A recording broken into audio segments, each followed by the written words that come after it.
खुदावंद यीशु मसीह के बरकत और जलाली नाम में आपकी खिदमत में सलाम पेश करते हैं।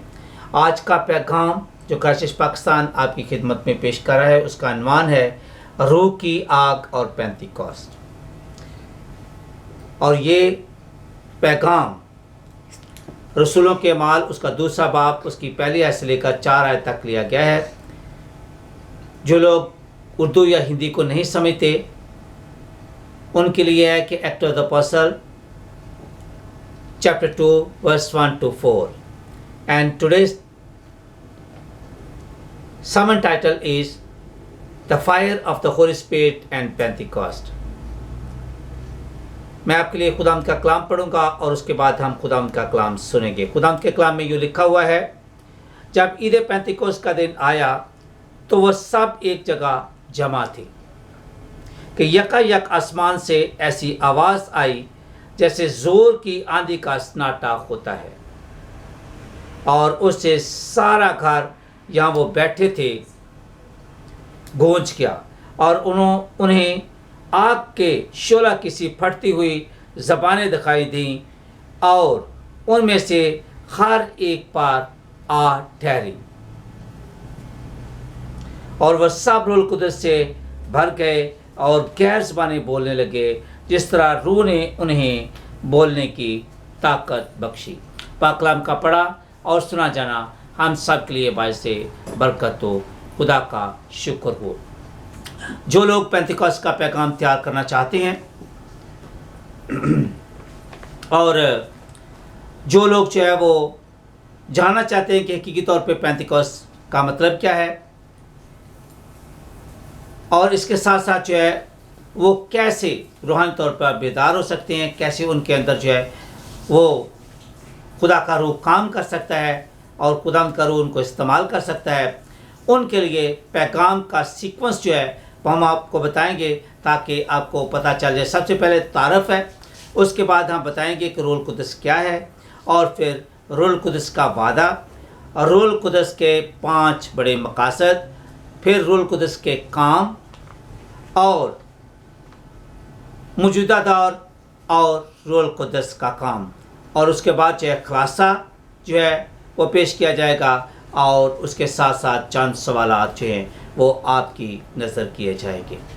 आज ज़रा खुदावंद के कलाम को सुनते हैं। जैसा हमने पहले बयान किया है कि आज के कलाम का अनवान है रूह की आग और पेंतिकोस्त।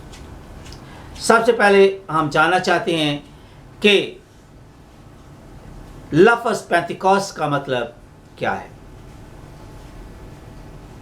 पेंतिकोस्त जो ग्रीक ज़बान का लफ्ज़ है, यूनानी ज़बान का लफ्ज़ है, इसका मतलब है 50वां दिन, और इसका शुमार यहूदियों की 3 बड़ी ईदों में होता है, जिनमें ईद खमसीन यानी feast of the first fruit, जब वो अपनी शुक्रगुजारी खुदावंद के घर में लाते हैं, और ये ईद उस वक़्त मनाई जाती थी। उसके बाद जो है हम देखते हैं the feast of the tabernacle, जो ईद खैमा इज्तिमा की है, और तीसरी बड़ी ईद जो है वो ईद फसा यानी पासओवर है, जब खुदा ने उनको मौत के फरिश्ता से बचाया, जब उनको मिस्र की गुलामी से आज़ादी दी, बहरे कुलसम का सीना चाक करके अपनी कौम को जो है वो निकाल लाया, और 40 दिन और 40 रात जो है वो उनसे बातें भी करता रहा, और 40 साल तक उनकी हर तरीक़े से केयर की।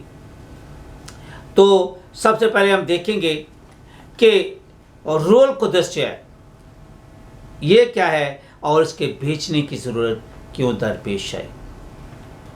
मेरे शिशो, रूह कुदस जो है ये पाक तसलीस का तीसरा अहम रुकन है।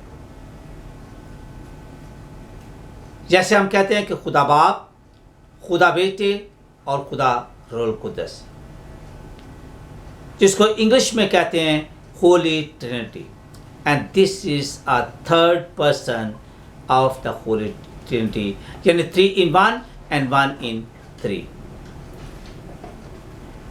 और इनकी यूनिटी जो है ये मर्तबे में, ताकत में, इज़्ज़त में तमाम जो है वो एक जैसे हैं, तमाम यकस, all equal in power, authority and respect. रूह कुद्स की जब हम देखते हैं तो खुदा यीशु मसीह ने जब बपतिस्मा लिया है तो खुदा का रूह जो है कबूतर की शक्ल में उन पर आकर उतरा। खुदा जो है बादल से उनको आवाज़ देता है और यीशु मसीह बपतिस्मा ले रहा है। खुदा कहता है कि ये मेरा प्यारा बेटा है जिससे मैं खुश हूँ, इसकी सुनो।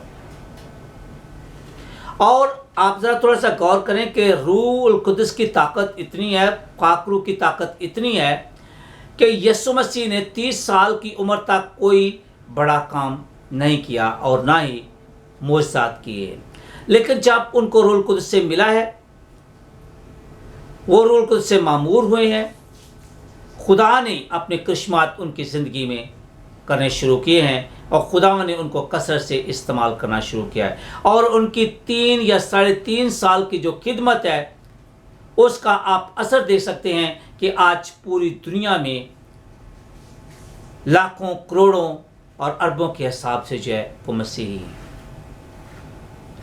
तो ये उसी वक्त मौसर हुई जब खुदा ने उनको रूह से भर दिया और फिर रूह से ममूर होकर वो 40 दिन और 40 दिन रात तक जो है वो उन्होंने रोज़ा रखा। शैतान से आजमाया गया, शैतान को वहाँ पे शिकस्त दी और फिर उन्होंने अपनी खिदमत का आगाज़ किया। मेरे सिजो, आज भी हम देखते हैं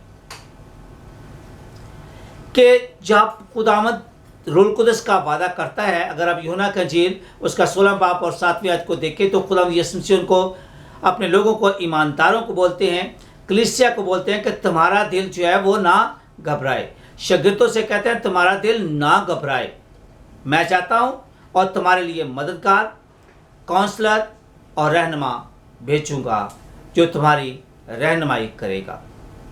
और ये रूह कुद्स है। फिर माल की किताब 1 बाब उसकी 8वीं आयत में खुदा बार बार उनको ये याद दिलाता है, यीशु मसीह ने उनको बार बार ये याद दिलाया है कि जब तक तुमको रूह का लबादा, रूह का लिबास, पाक रूह ना मिल जाए, आप जो है अपने घर से बाहर ना निकला। तो वो क्या कर रहे हैं? क्या हाथ पे हाथ रख बैठे हुए? नहीं। क्या वो लेटे हुए आराम फरमा रहे हैं? नहीं, वो कमरे में बंद हैं, क्योंकि यीशु मसीह को यहूदियों ने बड़ी बुरी तरह मसलूब कर दिया है, उसको सलीब पर चढ़ा दिया है। अब उनका कोई लीडर नहीं है, वो बहुत हौसला पस्त हैं या उनकी हौसला शिकनी हुई है, बहुत खौफजदा और डरे हुए हैं। आज अगर देखें तो ऐसी ही सूरत हाल आपको नजर आती है। आप जो हैं वो लॉकडाउन की सूरत में हैं, आप घरों में बंद हैं।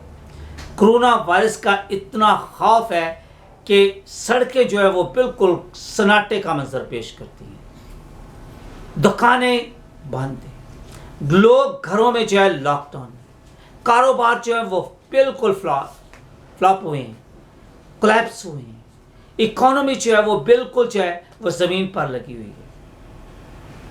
डर और खौफ, हर तरफ डर और खौफ छाया हुआ है। तो यही हाल जो है वो शागिर्दों का था। वो 120 लोगों की जमात है और वो रूह कुद्स का इंतजार कर रही है। जब रूह कुद्स जो है वो उतरता है, 3 स्टेप यहां पे आते हैं। पहले नंबर पे तो है यीशु मसीह जमीन पर जिंदा होकर चलते फिरते रहे हैं, वो जिस्मानी तौर पर और रूहानी तौर पर, रूह में और जिस्म में दोनों में जो है वो जिंदा हुए हैं और वो चलते फिरते जो है वो दिखाई देते हैं। वो चीज़ें खाते हैं, मछली का कतला जो है वो उन्होंने खाया है, शागिर्दों से बातें करते हैं। तोमा के शक को जो उसने दूर किया है कि आ मेरे जख्मों में हाथ डालकर देख ले। और फिर जो है 40 दिन के बाद जब वो आसमान पर उठाए गए हैं तो फरिश्ते दावत देते हैं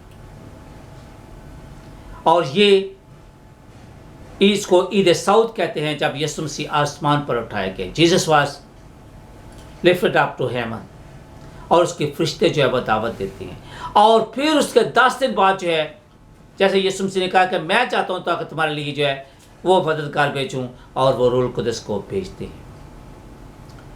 अब रूहुल कुदस उन पर नाज़िल होता है, और आज का कलाम जो है बयान करता है कि बड़े ज़ोरदार जो है वहाँ पे आंधी आई। ये खुदा की ताकत को और उसकी कुदरत को बयान करती है कि खुदावंद सब कुछ कर सकता है। वो अपनी मुट्ठी खोल कर हर जानदार की ज़रूरत को पूरा करता है। वो आपको कोरोना वायरस से, वो आपको हर तरह की बीमारी और वबा से बचा सकता है, और वो आपकी ज़िंदगी में कसरत से काम करता है, क्योंकि वो कहता है कि तेरी बाबत मैं अपने फरिश्तों को हुक्म दूंगा कि तेरी सब राहों में तेरी हिफाजत करें। तो आपको डरने की ज़रूरत नहीं, ज़रूरत इस बात की है कि हम दुआ करें।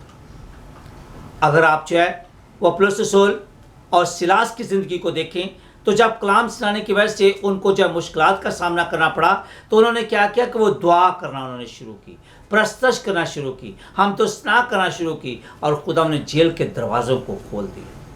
उनके वसीले से बहुत सारे लोग जो है निजात पा गए, और इवन लिखा है कि वहाँ के जेलर जो था उसने भी निजात पाई। तो मेरे अज़ीज़ों, यीशु मसीह ने जो वादा किया था कि रूहुल कुदस आपको मिलेगा, वो रूहुल कुदस मिलता है। खुदावंद ने अपनी ताकत को दिखाया है, और वो शागिर्द जो है जो डरे हुए थे, जब उनको रूहुल कुदस मिलता है तो खुदा के ज़ोर को जो पेश करता है, और इससे बहुत सारे लोग जो हैं उनकी तरफ मुतवज्जा होते हैं। और फिर जब वो रूहुल कुदस भर से भर जाते हैं, तो जो रूह है, पाक रूह है, वो 16 सन ज़बान यानी आग की सूरत में उन पर नाज़िल होता है। और जब भी आप पुराने अहदनामा और नए अहदनामा को देखें, तो खुदावंद की जब भी हुजूरी होती है, खुदावंद जब भी किसी पर ज़ाहिर होता है, तो 3 जो है वो सूरतों में होता है। वो आग की सूरत में ज़ाहिर होता है, जैसे मूसा पर हुआ, और उसने झाड़ी में से उसको पुकारा और मिशन के लिए भेजा कि जा मेरा काम कर। और उसने, वो बोलता है कि झाड़ी तो देखता है कि झाड़ी तो जल रही है, लेकिन भस्म नहीं होती, और इस से खुदा ने उसको अपनी तरफ मुतवज्जा किया, और फिर उसको कमीशन किया। हम देखते 40 साल तक खुदावंद बनी इस्राएल कौम के साथ रहा, आग के सोन की और बादल की शक्ल में उनके साथ साथ था। और फिर जो है धुएं को हम देखते हैं कि जब जसाया की किताब उसका 6 बाब में हम देखते हैं कि जसाया जब घबराया हुआ है, परेशान है, और उसिया बादशाह मर जाता है, नया बादशाह आता है जो खुदा के लोगों के ख़िलाफ़ है, तो क्या होता है कि वहाँ पे जसाया को खुदावंद इनकरेज करता है, उसकी हौसला अफजाई करता है, और उसको दिखाता है कि मैं तमाम बादशाहों से, तमाम जो है लोगों के ताकतवर लोगों से भी ज़्यादा ऊपर हूँ। और जब वो उसको देखता है तो हैकल जिसमें है वो धुएं से भर जाती है। तो मेरे अज़ीज़ों, खुदावंद 3 सूरतों में ज़ाहिर होता है, और ये एक रूहुल कुद्स को भेजने का ख़ास मकसद था। और मैं आपके सामने अभी 5 बड़े मकासद रखता हूँ, जिनमें से पहला है कि रूहुल कुद्स का मतलब है कि दलेरी देना। वो लोग जो डरे हुए हैं, वो लोग जो खौफज़दा हैं, वो लोग जो कमरे में बंद हैं, उनको दलेरी दी गई। जब रूहुल कुद्स को मिला है, तो पतरस रसूल खड़ा होकर यीशु मसीह के कलाम को सुनाता है, बशारत देता है, खुशखबरी को सुनाता है कि यीशु मसीह जिसको आप लोगों ने मसलूब किया है, यीशु मसीह जिसको आप लोगों ने बुरी तरह मारा है, वो मुर्दों में से जिंदा हो गया है, और वो कल आज बल्कि अब तक यकसा है। और इस तरीके से हम दूसरी बात को देखते हैं कि दूसरा मकसद जो है कि कलाम का मुअस्सर होना। जब वो कलाम तो आज भी बहुत सारे लोग सुनाते हैं, लेकिन खुदावंद के कलाम को मुअस्सर तरीके से पेश करना, इट में वेरी इफेक्टिव, ये बहुत बड़ी बात है। क्योंकि खुदावंद के कलाम में इब्रानियों का खास 4 बाब उसकी 12 से लेकर 16 को पढ़े तो वहाँ पे लिखा है खुदावंद का कलाम जो है वो 2 धड़ी तेज तलवार की मानत है। ये मुअस्सर है, ये बंद और गोते में से होकर गुजर जाता है। और जब इफेक्टिव तरीके से पेश किया जाता है, तो फिर नेक्स्ट स्टेप होता है कि लोगों को कायल करता है, कन्विंस पीपल, और ऐसा ही हुआ है। जब उसने खुदावंद के कलाम को पेश किया है, खुशखबरी को दिया है, तो लोग उनकी तरफ मुतवज्जा हुए हैं और 3000 लोगों ने यीशु मसीह को कबूल किया है। आज भी ऐसा ही है। अगर आप रूह से ममूर होकर, रूह से भरकर जो है खुदावंद के कलाम को पेश करते हैं, खुदा की मर्जी के मुताबिक खुदावंद के कलाम को पेश करते हैं और खुदावंद पाक रूह के वसीला से लोगों की ज़िंदगियों को तब्दील करना चाहता है, तो खुदावंद उनको अपनी तरफ कन्विंस करता है, कायल करता है। खुदावंद उनके दिल को खोलता है और जब कलाम का बीज बोया जाता है तो वो 30 गुना, 60 गुना, 100 गुना फल लाता है।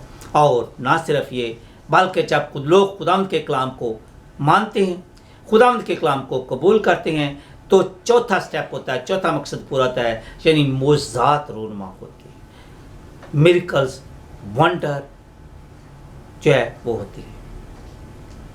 हम देखते हैं कि अमाल की किताब act of the apostle chapter 5 verse 15 में लिखा हुआ है कि जब पतरस रास्ते से गुजरता था तो लोग अपने बीमारों को जो है सड़क के किनारे पर लाकर रख देते थे, और अगर पतरस का साया उन पर पड़ता था तो वो ठीक हो जाते थे। और इसके अलावा जितने भी बीमार जो है मुख्तलिफ टाउन से, शहरों से, गाँव से लाए जाते थे, वो सब ठीक हो जाते थे। मेरे चीज़ों, पांचवा और इम्पोर्टेंट जो है वो इसका मकसद ये है कि भूली बातों को याद लाना। बाज़ का हम खुदा के कलाम को सुनते हैं, लेकिन जब कभी हम जो है वो गुनाह के दलदल में फंसना चाहते हैं तो पाक रूह हमें बताता है कि नहीं, तुम खुदावंद के लोग हो, तुम खुदा के लिए चुने गए हो, और खुदावंद का काम आपकी ज़िंदगी से ज़ाहिर होना चाहिए, खुदावंद का जलाल आपकी ज़िंदगी से ज़ाहिर होना चाहिए, और वो हमें गुनाह से रोकता है और कलाम की उन भूली बातों को याद दिलाता है जो हम भूल जाते हैं। अब हमारे नेक्स्ट स्टेज जो है वो ये है कि रूल कुदस के काम, पाक रूह के काम। पाक रूह के काम क्या क्या है? पहली बात है कि कलाम और पैगाम का दूसरी ज़बानों में तर्जमा करना। मेरे चीज़ों, वो सब लोग गैर ज़बान बोलने लगे और गैर ज़बान का खुदावंद तर्जमा जो है वो मुख्तलिफ ज़बानों में करता है। जो पैगाम वो दे रहे हैं, हर एक बंदा वहाँ पे जो है खुदावंद का कलाम अपनी अपनी ज़बान में सुनता है, समझता है और उस पर अमल करता है, उसका दिल खुदावंद खोलता है और वह यीशु मसीह को निजात देता कबूल करके अपनी ज़िंदगी का वारिस ठहर जाता है। आज भी खुदावंद पाक रूह से ममूर करके बहुत सारे लोगों को, मुबश्शिर से लेकर पासबान, रेवरेंड, बिशप, जितने भी बड़े बड़े खादम हैं, खुदावंद सबको अपने रूह से ममूर करके अपने जलाल के लिए इस्तेमाल करता है। और बहुत सारे ऐसे लोग हैं जो बाइबल मुकद्दस का तर्जमा जो है दूसरी ज़बानों में करते हैं ताकि खुदावंद का कलाम उन तक पहुंच जाए। बहुत सारे लोग मीडिया के ज़रिए, जिस तरह के हम क्राइस्ट पाकिस्तान जो कोशिश कर रहा है कि खुदावंद का कलाम जो है लोगों तक पहुंचे, लोग जो है पाक साफ ज़िंदगी बसर करें, लोग खुदा की मर्ज़ी के मुताबिक चलें, लोग अपनी ज़िंदगी के वारिस ठहरें और खुदावंद जो कसरत की ज़िंदगी और गुनाहों की माफ़ी देने के लिए है उसको जो है वो हासिल करें। दूसरा बड़ा मकसद है कि कलाम और खुशखबरी को फैलाना और उसका प्रचार करना। जब हम रूह से ममूर होकर खुशखबरी को फैलाते हैं, खुशखबरी क्या है कि यीशु मसीह हमारे गुनाहों की खातिर मर गया, वो दफन हुआ, तीसरे दिन मुर्दों में से जी उठा और वो आसमान पर चढ़ गया और वापस आएगा और जिंदों मुर्दों की अदालत करेगा और हम उसके साथ जो है हमेशा की बादशाही में दाखिल होंगे। अब तीसरा बड़ा काम है कि लोगों के ज़हनों को खोलना और उनको निजात जो है पाने के लिए तैयार करना। ये रूल कुदस का काम। और जब रूल कुदस जो है लोगों के ज़हनों को खोलता है, दिल के बंद दरवाज़ों को खोलता है, जैसा कि दूसरा करंथियों 4 बाब उसकी 4 आयत से लेकर 6 आयत में लिखा हुआ कि इस जहान के खुदा यानी शैतान ने इन लोगों को अंधा कर दिया है। उनकी आंखें हैं मगर वो रूहानी तौर पर अंधे हैं, देखते नहीं हैं।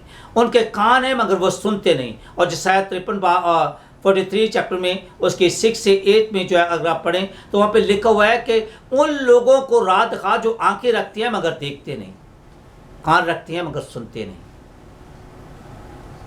तो मेरे शिशो, वो रूहानी तौर पर जो है वो देख नहीं सकते।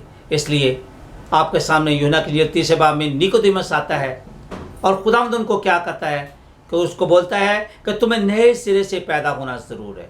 और जो कोई मसीह भी है वो नई मखलूक है, उसका ज़हन बदल जाता है, उसके चाल चलन बदल जाते हैं, और उसका जो है लाइफ स्टाइल, तर्ज ज़िंदगी जो है बदल जाता है, उसका एटीट्यूड जो है वो बदल जाता है, और वो खुदा की राह को पहचानता है, और वह खुदा के ख्यालात उसके ख्यालात और खुदा की राहें उसकी राहें बन जाती हैं, और उसकी सारी ज़िंदगी खुदा को खुश करने में, उसके कलाम पर अमल करने में गुजर जाती है। मेरे से जो हमारे नेक्स्ट स्टेज है कि मौजूदा ज़माना और रूहुल कुद्दस। मौजूदा ज़माना और रूहुल कुद्दस। अब ज़रा यहाँ पे देखना है कि मौजूदा ज़माने में खुदा क्या करने वाला है, कैसे। अगर आप जो है वो अमाल की किताब उसका 2 बाब और 17 आयत को पढ़े तो लिखा हुआ है कि आखिरी ज़माने में क्या होगा कि तुम्हारे नौजवान बेटे और बेटियां, बूढ़े, मर्द और औरतें सब रोया देखेंगे और सब खुदावंद के कलाम का प्रचार करेंगे, और फिर फौज दर फौज, जौक दर जौक लोग जो है खुदावंद की खिदमत के लिए और उसके कलाम के प्रचार के लिए निकलेंगे। तो यही वक्त आ गया है मेरे अज़ीज़ों। मैं देखता हूँ कि पूरी दुनिया में बहुत सारे मसीही नौजवान बेटे और बेटियां गीतों और ज़बूरों के वसीला से खुदावंद की प्रशंसा करते हैं, खुदावंद के कलाम को लोगों तक पहुंचाते हैं। बहुत सारे लोग जो हैं खुदावंद के कलाम को जो है अपने पैगामात के ज़रिए, sermon के ज़रिए लोगों तक पहुंचाते हैं। मीडिया जो है आज आप व्हाट्सएप के ज़रिए जो है पैगाम को डाउनलोड करके जहाँ कहीं चाहे मिनटों में आप पहुंचा सकती हैं।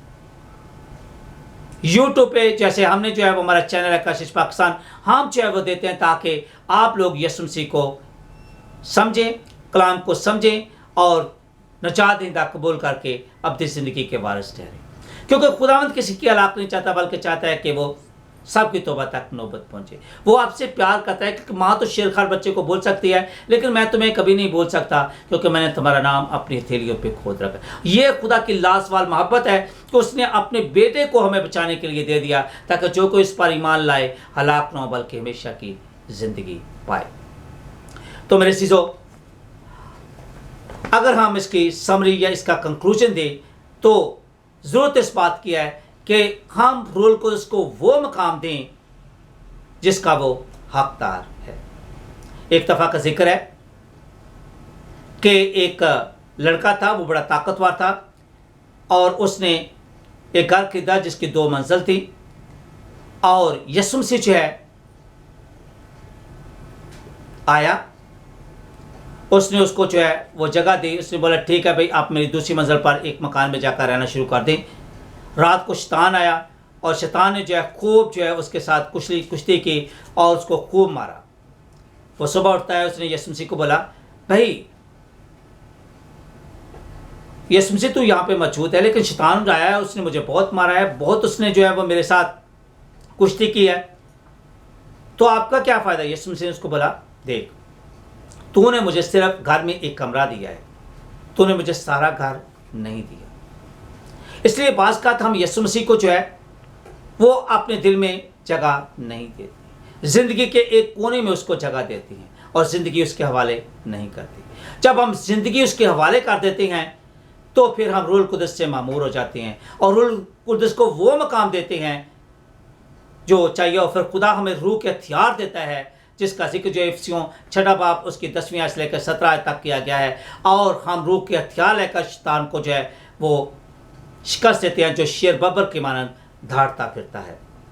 मेरे अज़ीज़ों, दूसरी बात यह है कि हम रूह से ममूर होकर उसकी रूह सच्चाई से प्रस्तुत करें, क्योंकि खुदावंद के कलाम में लिखा हुआ है कि खुदावंद ऐसे परस्तार ढूंढता है जो रूह सच्चाई से उसकी प्रस्तुत करें। और तीसरा जो है हमारे सामने नुक्ता ये आता है कि बशारती खिदमत और दूसरी खिदमत के लिए रूहुल कुद्दस की ममूरी और खुदा की हजूरी और ज़मीन को तैयार करने के लिए पाक रूह का होना बहुत ज़रूरी है। और जब आप रूह कुद्दस के वसीला से लोगों को तैयार करेंगे और कलाम का बीज बोएंगे तो वह 30 गुना, 60 गुना, 100 गुना फल लाएगा। तो मेरे अज़ीज़ों, मैं आपसे चंद सवालात आखिर पे पूछना चाहता हूँ और इसके साथ जो है वो हम इस पैगाम को ख़त्म करेंगे। पहला सवाल ये है कि क्या हमारे अंदर रूह का बपतिस्मा पाने की चाहत, तड़प है? अगर आप यिर्मयाह को देखें तो वह कहता है तेरा कलाम मेरे दिल में आग की तरह है। अगर मैं उसको ना सुनाऊं तो मेरी हड्डियां चलती हैं। क्या आपके अंदर भी रूह कुद्स को पाने की, रूह का बपतिस्मा पाने की तड़प है? दूसरा है कि क्या हमने खुशखबरी को कबूल कर लिया है? अगर नहीं तो अब वक़्त है। खुदा का कलाम बयान करता है आज ही कबूलियत का वक़्त है, आज ही निजात का दिन है। तीसरा है कि क्या हमारे अंदर खुशखबरी को फैलाने की आग लगी हुई है? क्या यीशु मसीह ने हमें अपने खून से खरीदा है? उसने हमारी खातिर अपनी जान की कुर्बानी दी है। उसने हमें हुक्म दिया है कि बस तुम सब कौमों में जाके अंजील की मनादी करो। तो क्या हम रूह से ममूर होकर अंजील की मनादी या खुशखबरी को सुना रहे हैं? और चौथा सवाल है कि क्या आग गैर निजात याफ्ता लोगों को निजात पाने, कलाम सुनाने की दावत देने और अब्दी ज़िंदगी का वारिस रहने की तड़प हमारे अंदर है? अगर ये सारी चीज़ें हमारे अंदर हैं और हम रूह से मामूर हो गए हैं तो मेरा पूरा यकीन है, मैं 100% जो है वसूख के साथ, यकीन के साथ कह सकता हूँ, जैसे खुदावंद के कलाम में लिखा कि जो कुछ तुम मेरे नाम से मेरे बाप से मांगोगे यकीन करो कि वह तुम्हें मिल गया और खुदावंद आपको देगा। खुदावंद ने आपको ताकत दे रखी है कि जो कुछ तुम ज़मीन पर बांधोगे वह आसमान पर बांधा जाएगा और जो कुछ तुम ज़मीन पर खोलोगे वह आसमान पर खुल जाएगा।